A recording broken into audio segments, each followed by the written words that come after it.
we saw you do California King Bed Yes po. sa Stars on the Floor. Sa mga ganyang material, kung saan ay masyadong sexy, sensual, and napaka-physical, di ba? May, nagsiselos ba si Dayan? Actually, si Dayan, sobrang happy ko kasi hindi talaga siya nagsiselos. And pag may ginagawa kaming prod ni Dashery, nakasupport siya, nire-repost niya.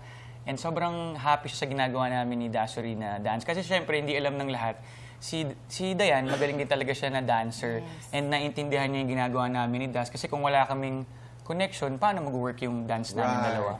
Nagsiselos bang boyfriend mo? Nasaan na kaya yun, no?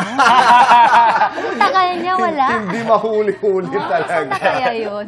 Pero napapag-usapan natin si Dayan. I hope to be working with Dayan. Sana matuloy yung aming mga trabaho. Hi, Dayan, if you're watching.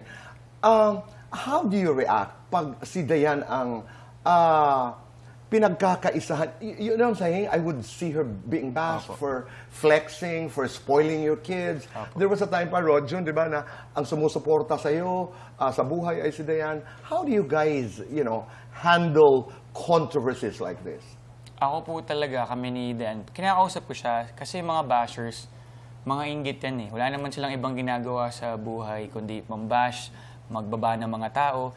Pero tayo, alam namin yung totoo, alam namin yung hard work. Tsaka si Dayan din, syempre na start pa lang din siya mag-diet, binabash siya about sa weight niya. Lahat na. Sa lahat na ginagawa niya. Pero yung wife ko kasi, sobrang love na love ko siya.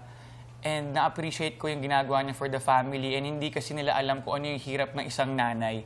Kung ano yung pinagdadaanan ng isang nanay. Kasi ako, mas lalo kong minahal si Dayan nung nandun ako sa hospital, nung nag-give birth kay Isabela. So nakita ko yung sacrifices niya, yung hirap na pinagdadaanan niya, yung ginagawa niya sa family. So ako, sinasabi ko sa kanya, huwag niya pansinin yung mga negative. Doon tayo sa positive. At least wala tayo nasasagasaan na kahit na sinong tao. Enjoy natin yung life. And sobrang blessed tayo to be stressed. So enjoy life. Excellent husband.